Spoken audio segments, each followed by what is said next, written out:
Hello folks, this is River here. Hope everyone is doing well.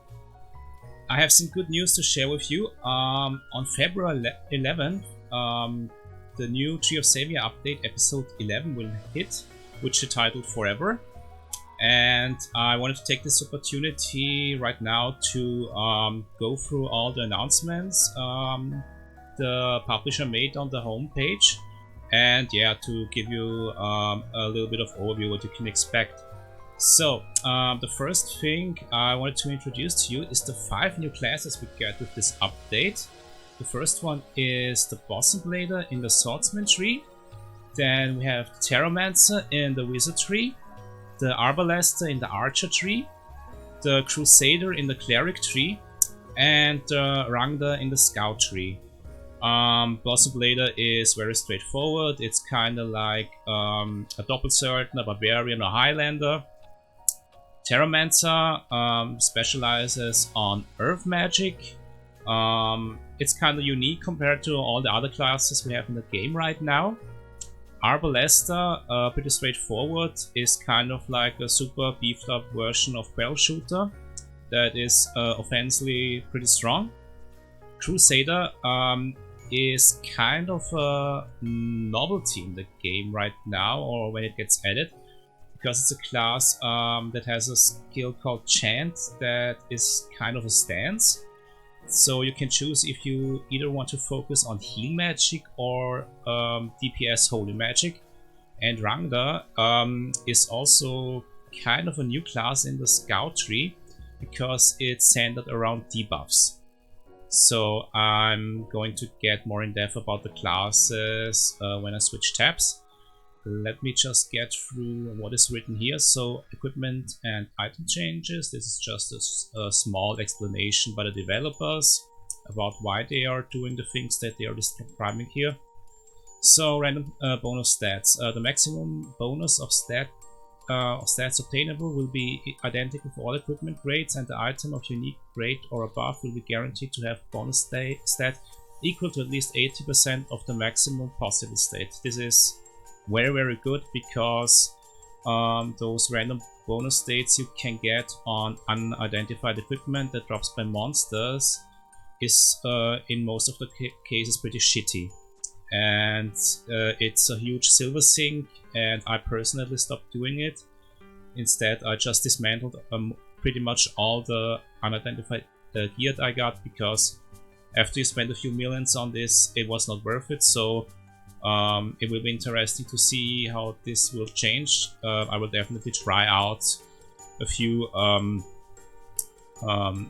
pieces in the sense that I will identify them and see what comes out of it. The numerical range of bonus stats obtainable on an equipment will be displayed. That's nice, so you have a review of what you can expect. New magnifying class item will be introduced that lets you reroll only the selected random bonus states. This is very good because so far the magnifiers in the game were rather restrictive in what you can reroll. And additional property damages and property resistance bonus stats will no longer appear and be integrated into the new additional damage resistance stats. Existing stats will remain on the affected equipment and the effects will be combined.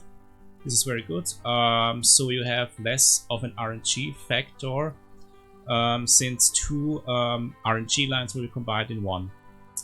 The next point is Ichor difficulty adjustment. The rate of successful Ichor extraction will be increased by 2-fold. Very nice. The number of items required for Ichor transmutation will be reduced to 2 from 3. Also very nice. Dismantling and enchanting overhaul. Items obtained from dismantling will be increased by maximum of 50% depending on a dismantled equipment's transcendence stage for all dismantling. That's good for me. I'm a huge dismantler of unidentified equipment. Awakening and enchant jewel stats can now be transferred between equipment of identical grade, level requirement, and equipment slot. This is very good because this actually gives you more variety and lets you individualize your class even further. Adjustment of weapon attacks by type. Weapons categorized by one-handed and two-handed will have the attack values adjusted to be closer to the highest attack value available within their respective category. This has been an ongoing issue in the game that the attack value between the two mentioned weapon types was kind of wide, and this resulted in rather big DPS gaps, so that's good. The attack value ranges will be adjusted for all weapons. For example, one-handed weapons will have a smaller value range, while the range will be wider with two-handed weapons. Again, this is very good, as explained before. Leather armor adjustments. The defense value of leather armor will be increased by 50%. Leather mastery's 10% increase in critical chance will remain unchanged. The maximum critical chance cap will not be applied for PvP environments. Okay, good. Since I'm a leather armor user on my main character, the first point is really good. I don't really play PvP, so the second point is not really that important for me. So, now we get to the juicy part. New items, new sub-weapons, weapon accessories. Weapon accessory slot will be added where accessories can be equipped simultaneously with two-handed weapons. This is a further buff to two-handed weapons, and I already saw some videos, screenshots, streams from the Korean server. This is actually a really nice stat boost for two-handed weapons. New equipment arc. New arc equipment slot will be added. This is for all characters. Nice boost, because as I will explain later, in the new areas the monster will be pretty buffed. They will be super strong. They will have millions of HP, big defense, big magic defense, and also hit hard. New legend equipment and side effects. The new Disnal legend grade equipment will be added. The new side effects will be made available for the Disnal legend equipment. Let's see if I will get this anytime soon. New unique equipment. New unique grade items will be added with fixed stats, which can be obtained by hunting monsters in the new episode 12 areas. The new unique equipment will be more difficult to obtain by comparison, but they will have higher stats as compensation. This will be interesting to observe what the drop rate is, and if this will turn out to be useful. And the last point here is the combat overhaul, changes in the combat calculations. The combat calculations will now be integrated into the overall combat damage as percentages instead of addition subtraction. Property attack defense values will be removed and replaced with additional damage resistance. The values calculated will be integrated with addition, subtraction, and non-property targets will receive additional plus 10% damage. HP SP recovery will be improved with higher max HP SP values, up to an amount of equal to 20% of the player's max HP SP values. This is good because, yeah, HP SP recovery hasn't really played much of a factor in the game so far. And with this buff and the buff for bonfires, this could make some this could have some nice effect. PvP combat calculations. Various skills will now be able to reduce HP recovery effects by up to 50%.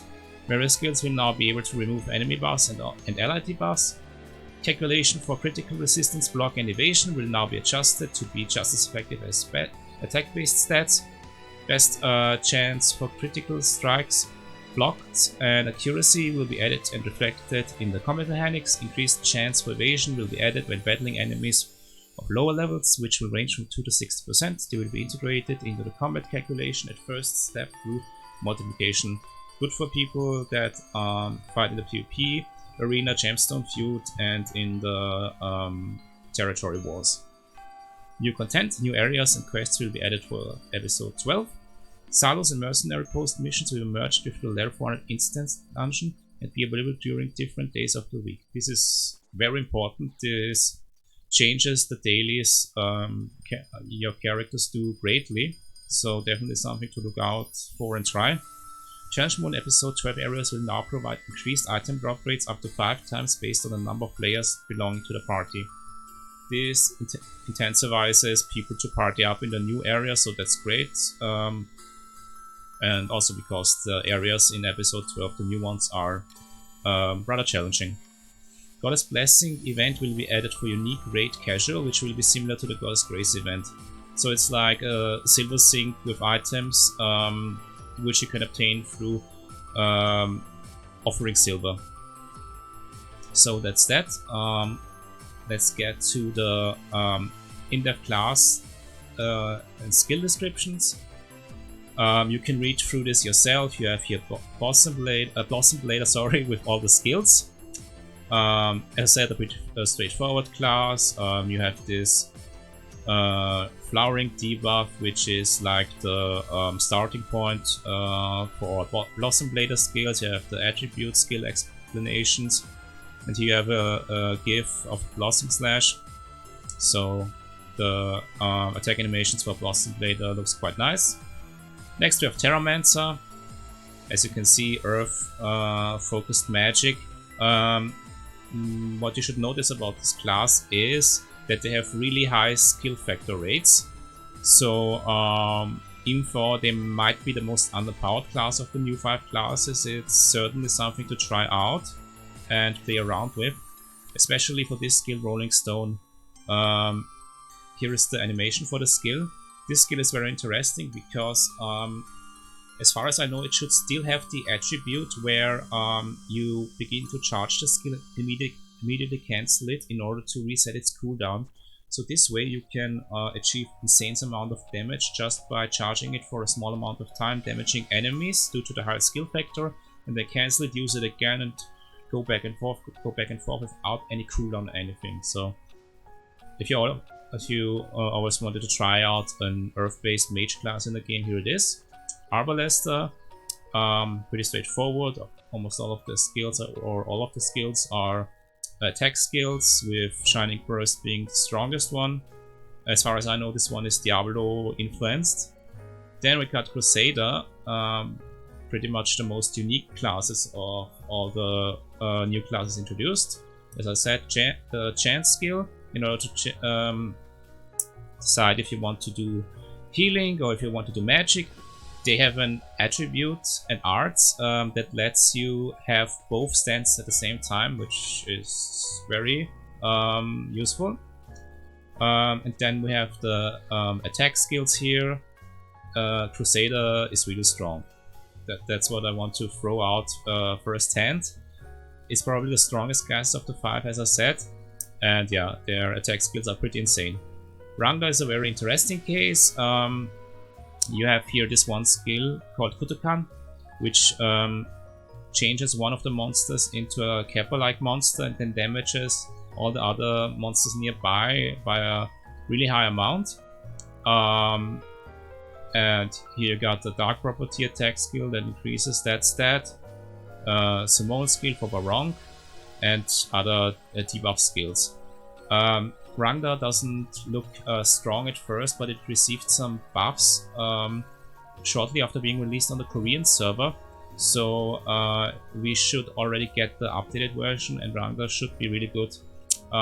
It's a good farming class if you combine it together with Linka and Tama. I already saw some videos and it works really well in the new areas with the beefed up monsters. And these are just some changes to the existing classes. You can read through that, not that much. So let's move forward to the story part of the new episode. Here it's explained how the story will develop, how the new areas look like. They were pretty nifty, I have to say. Here this one is especially nice. You got, of course, the Demon Goddess Kitine, which will reappear. She was, she's like the more or less the end boss of this whole game. We got Demon King Baiga, which will appear. That's a new Demon King.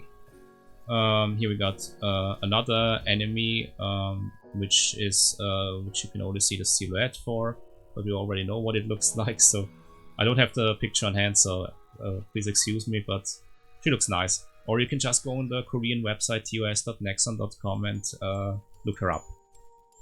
And the last two tabs here are really in-depth explanations about what will change regarding the random stats, the types and max values of random stats, how the new magnifiers work, how the echo difficulty adjustment will take place, and everything else. So I would advise you to just read through this yourself because it's very long. Same goes here for the supplement part, where the buff for the stats, for the random stats, is explained. So you can see a lot of tables here